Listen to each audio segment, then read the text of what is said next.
At matapos ang halos 3 taon, medyo matagal-tagal nahuli na ho ng otoridad ang top 3 most wanted person sa naturang probinsya, yan sa Batangas.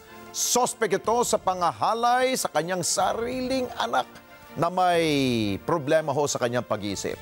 Si Martin Banag sa Balita Exclusive.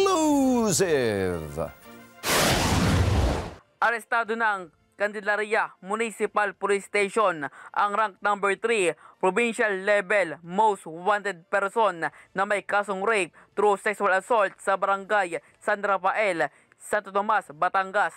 Base report, nakatanggap ng impormasyon ang naturang himpilan mula sa Santo Tomas, Batangas Police Station sa kinaroroonan ng suspect na nagsulta sa pagkakaaresto nito. Sinabi ni Chief of Police, Police Lieutenant Colonel Brian Merino, nangyari ang pangahalay ng suspect sa kanyang sariling anak na menor de edad na may mental disability noong August 18, 2021 sa bayan ng Candelaria, Quezon. Ito po yung nangyari pa noong August 18, 2021. At ito nga po yung victim dito is sarili niya mismong anak. Na ito'y sad to say na ito'y may mental disability o PWD po.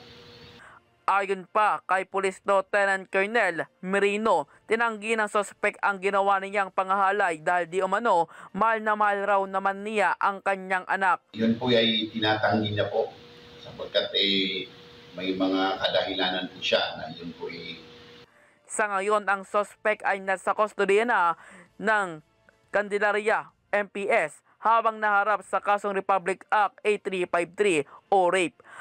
Ito po ang maging kaso dito po is Republic Act 8353, which is rape po. At ito'y nakadetain po sa ating custodial facility. Martin Banaag para sa Mata ng Agila, matag, matapang, matapat. Maraming salamat sa inyo pong pagsubaybay sa Mata ng Agila Primetime.